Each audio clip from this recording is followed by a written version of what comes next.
Still not ready, is it? Okay, we are recording.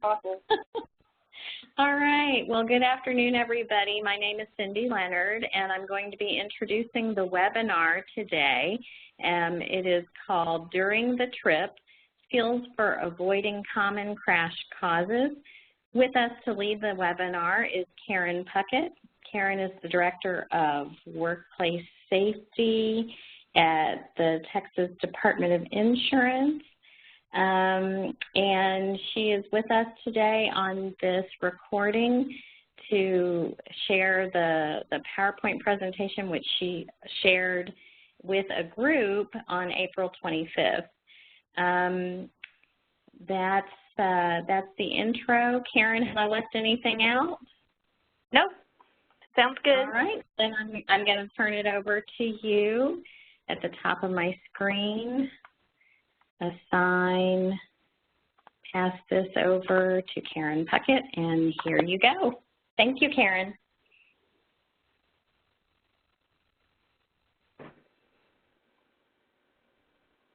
All right.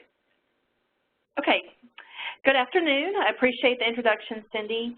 Again, my name is Karen Puckett. I'm with the Texas Department of Insurance, Division of Workers' Compensation, here to talk today about some barriers to safe driving and some skills that may be a good idea to retrain your employees on as part of your occupational driving safety program.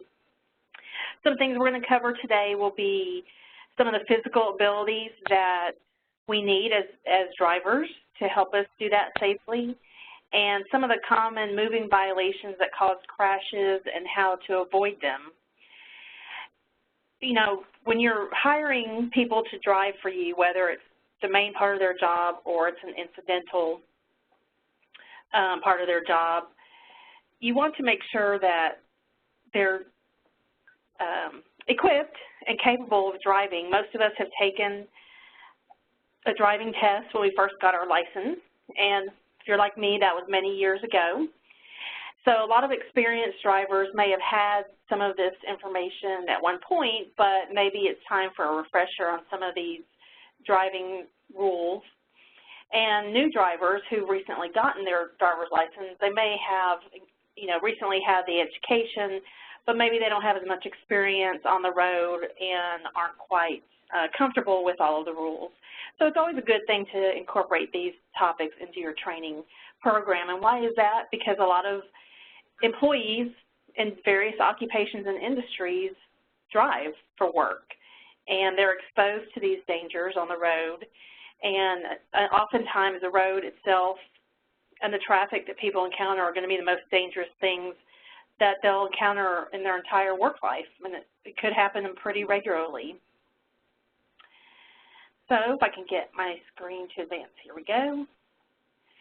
So first of all, some of the physical attributes that you want to make sure your drivers are capable of.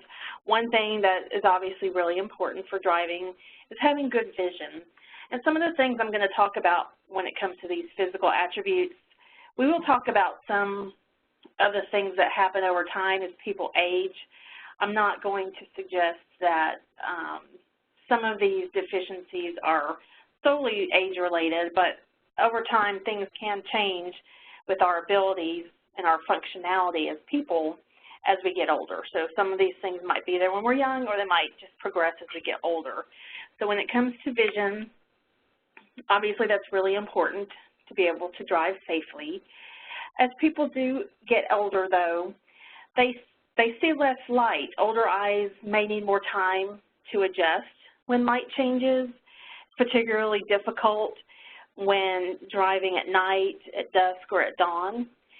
So if you have employees who, might be having some difficulty with their ability to adjust to light, it might be a good idea to plan their work trips at times when it's not dusk or dawn, when it is, the light is good and clear, and not at night, so that they aren't challenged with those types of things. Some other issues that can come up as we age would be cataracts, which make people more sensitive to glare, especially from headlights and street lights or the sun. and that can make it really difficult for people to read signs and see colors. Older people, you know, older drivers, as we get older, they do have their ability to focus from near to far changes over time. There are other diseases like macular degeneration or glaucoma that could arise. So my point is, if you have employees who have been with you for a long time and they've been driving for you for a long time, it's not a bad idea to, you know, talk about vision changes as people get older and what some of the warning signs are and things that they might consider talking to their doctor about if they're seeing some of those things. And another point to think about is, for those of you who have fleets, it's good to consider buying light-colored vehicles. They're more easy to see from a distance, especially for people who have other drivers that aren't employed by you, just people on the road who might have some focus challenges. Having lighter color vehicles are easier to see. And it's always a good idea to advise your employees to use day running lights at all times. That just makes their car more visible to oncoming traffic. Moving on to hearing, you want your employees to be able to hear what's going on around them outside of the vehicle in terms of horns, sirens, or other warning sounds that could alert them to dangers on the road. Often people, when they're bored in their vehicle, might crank up the radio to enjoy their favorite song.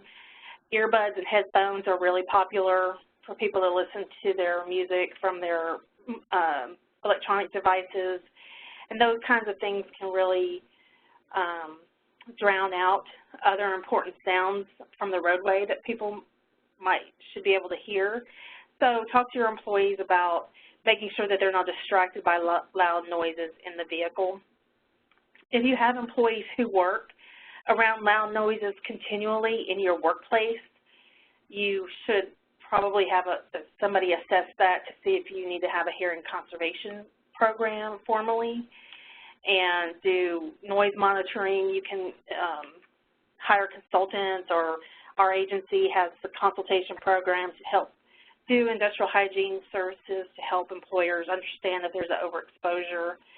So if you have people working around loud noises, you definitely want to have your hearing conservation program in place so that their hearing does not decline over time, especially if they're going to be driving for you on top of working around loud noises. Something to take into consideration.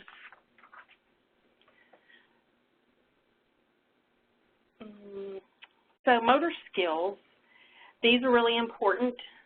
We don't really, when you're sitting in a vehicle, you don't really think about it being a particularly overly exerting job task. But as we get older, our physical strength declines, our bone mass can decline, making some of the tasks that we're used to doing a little bit more difficult. Your range of motion and flexibility and coordination can change over time. Things like stiff joints, muscle weakness, or other physical changes can affect the driving experience, because we have to be able to move, to fasten our seatbelt, to look around at different angles and watch other vehicles or other objects, steering the vehicle and parking. So all of these fine motor skills are really important, and you want to make sure that your employees are able to do that so they can operate their vehicle safely. Mental ability is very important, probably one of the most important things. Employees being cognitively aware of what's going on and able to make decisions and react to driving situations is very important. You want to talk to your employees about avoiding impairment from medications, things that could cloud their thought process. Medications, alcohol, drugs, certainly you don't want them behind the wheel if they're taking something that's going to affect their cognition. And as we get older, that's another thing that happens, is our memory, attention span, and judgment can change over time, and it can become overwhelming when you're faced with all of these decisions you have to make as a driver, and the reaction times could decline as well. So it's really important for you as an employer to be clear in your job descriptions for people who are going to be driving for you that these are the physical abilities that we expect for you to be able to do for this job, and make sure you're taking that all into consideration, and that you're thinking about ways to assess that over time to see if anything has changed in that particular employee that might become dangerous. So I want to talk a little bit about common traffic violations. These items here are things that we hear about all the time when we hear about crashes, severe crashes on the road. Impaired driving is a big concern.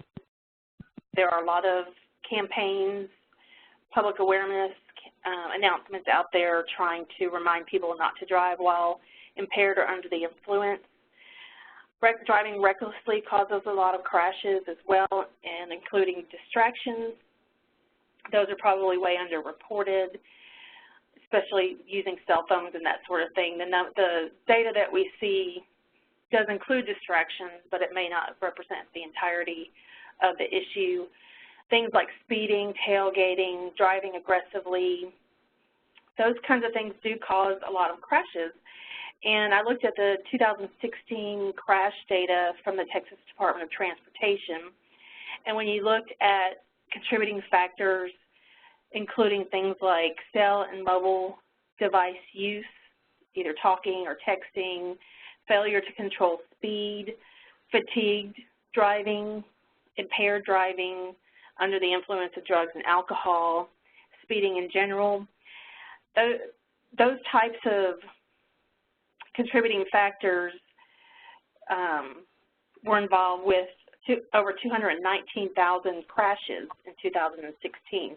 So these types of things that we're used to hearing about do cause a lot of crashes, some very serious crashes, and these are definitely items that you want to have in your occupational driving safety program, and when you're training employees on a continual basis, you want to address these things because they're very dangerous and can cause serious crashes. But some other things that we might not think about quite as much because there aren't big campaigns out there giving us instruction or billboards up or highway signs that the Department of Transportation puts out talking about these kinds of things.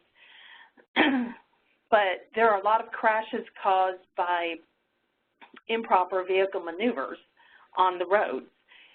For instance, like I have here, failing to yield the right-of-way appropriately, making bad choices when it comes to turns or lane changes, doing the right thing when we're entering or exiting a freeway. Looking at the same time span, the 2016 data, crash data from TxDOT, and then looking at disregard for stop signs, failure to yield, various lanes or private drives, failure to yield left or right, overtaking and passing with insufficient clearance, turning improperly, etc. These types of technical driving maneuvers that are done improperly contributed to over 267,000 crashes. So my point is, the things that we talked about on the previous slide are very dangerous and should be addressed, but it's a good idea to give refresher training to your employees on just how to operate the vehicle properly and how to follow the rules of the road, so to speak, so that they're not causing a crash or so they can avoid a crash if possible. Like I said at the beginning, most of us have had we've learned these tips that I'm going to go over when we took our driving test or our driver's ed course, but here's some refresher on things to avoid some of these driving mistakes. The first thing to remember is there are certain rules that help us determine who has the right of way on the road, and I'll go through some of these, but I want to point out at the beginning here that if your driver is doing the right thing and somebody else is doing the wrong thing, somebody else on the road is doing the wrong thing, the best bet for them is to just yield to that other motorist and let them move on and get past them, get out of their way, so that they don't have to encounter them in a crash, so to speak. So the right-of-way is basically something that's given, not taken. We've all seen aggressive drivers that have pushed their way in to a lane or cut us off or whatnot, and that's not very courteous driving. Right-of-way or yielding is something that you do for another motorist. It's not something that we are supposed to be pushing our way in on. You want to remind your employees to obey all the signs and signals that they see at intersections. They're there for a reason. The traffic engineers that put all those signs and everything up are, do that based on scientific reasons and manuals that instruct them to do that. So it's really important for people to obey the signs and signals at intersections. We've all seen people who drive, seems like forever, with their blinker on ahead of us, and we become immune to it because we think it's a mistake, or we don't know how, when they're planning on turning. So as a driver, it's always good to use your signals about 100 feet before you actually plan on turning or merging or changing lanes. That gives the people around you sufficient time to understand what your plans are, but not fall into that false sense of security, thinking you've let your blinker on and you're not going to turn, or not surprising them with a sudden turn. So you want to use those blinkers, in about 100 feet before you're going to make your maneuver, so it's not too early or not too late. When you're turning out of a parking lot or a driveway, always make sure you look both ways. That seems like common sense, but it often does not happen. So it's really important for you to remind your employees to do that. And if they're having trouble judging how fast a car is going, it's always best, oncoming car is going, it's always best for them just to wait it out, let the car pass so that they can turn safely.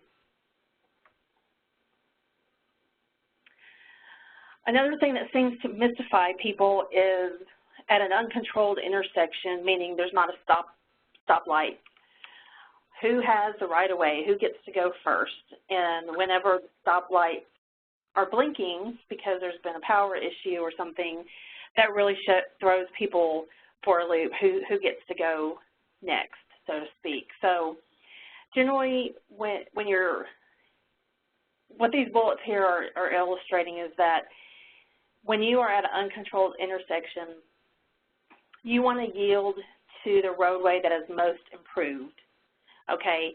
So if you're on an unpaved road, but you're intersecting with a road that is paved, you need to yield to the drivers on that paved road.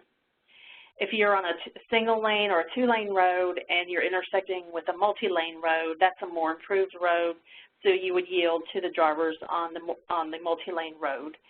And if everything is the same, you want to yield to any vehicle approaching on the right. And that's where a lot of people get confused at intersections, who gets to go next. So basically, you always want to yield to the person on the right, and hopefully everybody else at the intersection is doing the same thing.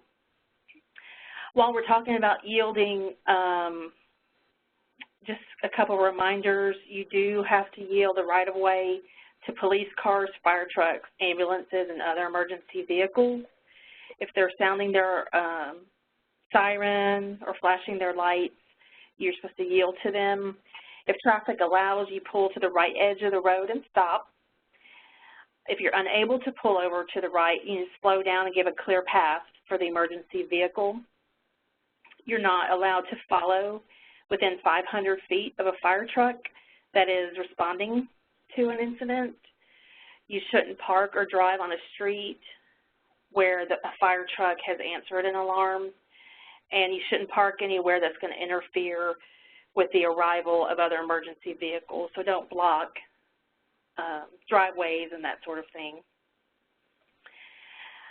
And unless you're otherwise directed by a law enforcement officer,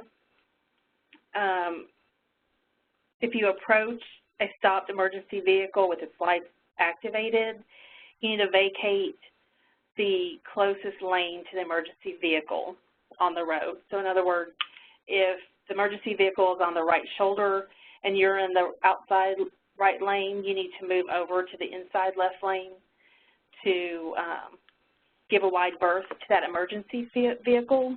If you can't move over a lane, then you need to slow your speed not more than 20 miles per hour less than the posted speed limit if the speed limit is 25 miles per hour or more. And if it's less than 25 miles per hour, then you slow your speed 5 miles per hour. So if you can't, in summary, if you can't give that emergency vehicle an extra lane's width between you and it, you need to slow down to make sure that you can respond accordingly if something unusual comes at you from that particular situation. You should always yield to pedestrians. Drivers, they must give the right-of-way to pedestrians. So always be on the lookout for individuals who are on foot, whether they have the right-of-way or not. You know, jaywalking and that sort of thing is illegal, but people do it all the time, so it's really important to pay attention if you're approaching cars that are parked on the side of the road or approaching an intersection. Always look for pedestrians because you do have to yield to them. Another thing that's extremely dangerous is turning left because you're turning across oncoming traffic, and those drivers may or may not be paying attention to what you're doing, and the people behind you might not be paying attention to what you're doing either, especially if you're stopped in a roadway that doesn't have a turn lane. So, you know, one of the easiest ways to avoid this is try to plan your trip where you don't have to make left turns if possible, or if you only make left turns at controlled intersections. That's probably the best way to avoid it. That's not always possible, but this kind of goes back to other discussions we've had in previous webinars about journey management and planning the work in the safest way possible. So try not to have to turn left. If you're going to be turning left, use your turn signal. Obviously, you want to yield to oncoming traffic. You want to try to position yourself well so that people behind you and people coming toward you can see you and see what your intentions are. If you're entering a highway, you should yield the right-of-way to the vehicles that are already on the highway. So you get on the highway, you signal to change lanes to get into the roadway, and when it's clear, increase your speed and merge into the flow of traffic. You definitely want to use your signals when you're trying to merge onto the highway. If you're on the highway, use the right lane to drive the minimum posted speed or below if you need to. Don't drive in the center lane, or if it's even more lanes than that, don't drive in any of the left lanes if you can't go faster than the posted speed limit. You want to make sure you're watching for signs that indicate to you that a lane is going to end so that you merge over as soon as possible, so you're not waiting to the last minute to try to merge over and cause other motorists some discontent, if nothing else, but causing them to slam on their brakes because you're trying to get in at the last minute. And if you're planning on leaving the freeway, definitely plan ahead, get in the correct lane, know where your exits are coming up so that you can be in the right place at the right time. This particular bullet where we talk about frontage roads, I do want to point out that this is really related to two-way frontage roads. So if you've driven on those with any regularity, you know that when you are exiting the highway, the drivers that are on the frontage road that are coming toward you are supposed to yield to you. And when you're entering the highway, the drivers on that are coming toward you on the frontage road are supposed to yield to you as well. So it's always important to watch those yield signs when you're on a frontage road. Make sure you're aware whether or not it's a two-way frontage road and who has the right-of-way at any given time. Lane changes are another thing that cause a lot of problems on the road.